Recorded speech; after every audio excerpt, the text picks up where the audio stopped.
जय हिंद दोस्तों, स्वागत है आप सभी का एक और नई वीडियो में। जैसा कि बहुत सारे लोगों के डाउट्स थे कि जो एएलपी टेक्नीशियन की क्वालिफ़िकेशन है उसके लिए हमें 12th के बाद में आईटीआई करना चाहिए या फिर अगर हमने वही सब ग्रेजुएशन के बाद में आईटीआई की है तो क्या हम एलिजिबल हैं, क्या हमने 10th के बाद आईटीआई की है तो एलिजिबल है।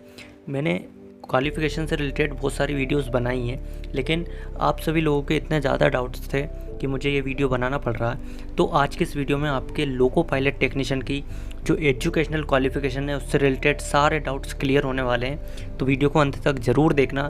इसके बाद में कोई भी ये कमेंट ना करे भाई साहब कि मुझे ये समझ नहीं आ रहा है कि इसके बाद क्या करना चाहिए। तो आपके सारे डाउट्स इस वीडियो में क्लियर होने वाले हैं। देखिए, सबसे पहले जो सिंपल मेथड है एएलपी टेक्नीशियन बनने का वह है 10th प्लस आईटीआई। अगर आपने सिंपली 10th की है उसके बाद में आपने इलेक्ट्रिकल, मैकेनिकल या फिर जो भी एलिजिबल ट्रेड्स हैं उनसे आईटीआई की है तो आप बिल्कुल एएलपी टेक्नीशियन के लिए एलिजिबल हैं। इसमें इसकी ज़रूरत नहीं है कि आपकी 12th के बाद में ही आईटीआई करना होना चाहिए, ऐसा कोई भी ज़रूर नहीं है। आपने अगर सिंपली 10th की है उसके बाद में आईटीआई की है तो आप एएलपी टेक्नीशियन के लिए बिल्कुल एलिजिबल हो।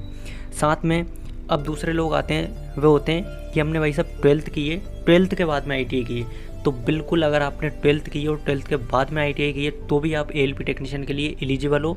कोई भी किसी भी प्रकार की आपको दिक्कत का सामना नहीं करना पड़ेगा।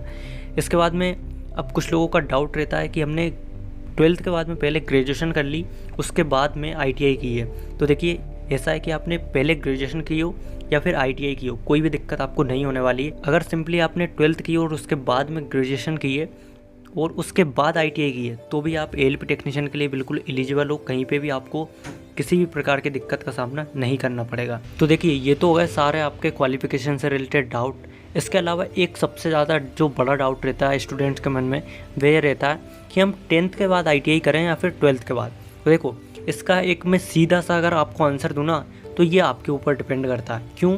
क्योंकि अगर आपकी एज अभी अच्छी है, मतलब आपकी एज ज़्यादा नहीं है और आपके पास टाइम है तो आप भाई साहब 12th कर लो, सबसे अच्छा काम है। क्योंकि 12th के बाद आप बहुत सारे जो एग्ज़ाम्स होते हैं उसके लिए एलिजिबल हो जाओगे और उसके बाद में आप ग्रेजुएशन भी कर सकते हो। आप अगर हो सके तो 12th कर लो और 12th पीसीबी या फिर पीसीएम से कर लेना तो और भी ज़्यादा अच्छा रहेगा। क्यों? क्योंकि ये दोनों आपका जो जब आप कंपटीशन एग्ज़ाम की तैयारी करोगे एएलपी टेक्नीशियन की तो उसमें आपकी बहुत ज़्यादा मदद करेंगे।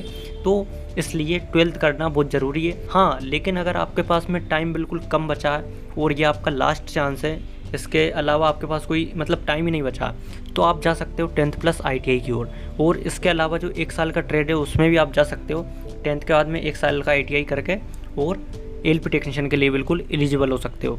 लेकिन मेरा सजेशन तो यही रहेगा कि अगर आपके पास टाइम है पर्याप्त तो आप भाई साहब 12th कर लो, उसके बाद में आप आईटीआई कर लेना और आईटीआई के बाद में आप ग्रेजुएशन वगैरह कर लेना तो कोई भी दिक्कत आपको नहीं होने वाली है। इन सब के अलावा अब एक और सबसे बड़ा एक डाउट रहता है लोगों के मन में कि हमने या तो मतलब 10th के बाद अगर आईटीआई की है तो 12th साथ में कर ली है तो क्या हम एएलपी का जब वैकेंसी आएगी तो उसमें 12th शो कर सकते हैं या फिर नहीं। या फिर एक डाउट रहता है कि हमने आईटीआई के साथ में ग्रेजुएशन की है तो हम वहाँ पे क्या कर पाएंगे, मतलब क्या हल होगा। तो देखिए, इसका सिंपल सा एक ही सॉल्यूशन है। पहली बात तो ये कि आईटीआई जो कोर्स है वो रेगुलर कोर्स है। अगर इसके साथ में आप किसी भी प्रकार का कोई भी कोर्स करते हो, या तो 12th करते हो या फिर ग्रेजुएशन करते हो, तो वो आप अगर प्राइवेट से करते हो आपको किसी भी प्रकार की दिक्कत नहीं होगी। इसके अलावा अब आपने मतलब गलती कर ली, कहीं ना कहीं से आपके साथ में गलती हो गई, आपने जो आईटीआई है वो भी रेगुलर से कर लिया और 12th या फिर ग्रेजुएशन भी आपने रेगुलर से कर लिया, तो जब भी एएलपी टेक्नीशियन की जो वैकेंसी आएगी उसमें गलती से भी आप 12th शो मत कर देना भाई साहब। क्योंकि अगर ऐसा आपने शो कर दिया ना तो फिर आप मतलब डबल डिग्री के केस में पकड़े जाओगे। इसलिए सबसे मेन बात यही है कि अगर आप करना चाह रहे हो दोनों एक साथ तो एक चीज़ प्राइवेट से कर लेना और जो आईटीआई है वो रेगुलर से कर लेना। क्योंकि रेगुलर एक चीज़ आप प्राइवेट से कर सकते हो, उसमें आगे चलकर आपको कोई भी दिक्कत नहीं आएगी। लेकिन अगर आपने दोनों रेगुलर से कर ली ना तो आगे चलकर आपको डॉक्यूमेंट वेरिफिकेशन में दिक्कत आ सकती है। इन सब के अलावा एक और डाउट सबसे ज़्यादा आता है कि हम आईटीआई कर रहे हैं या फिर आईटीआई के फाइनल ईयर में यानी कि सेकेंड ईयर में, तो अगर बाई चांस अभी जल्दी से वैकेंसी आ जाती है तो क्या हम एएलपी टेक्नीशियन के लिए अप्लाई कर सकते हैं या फिर नहीं।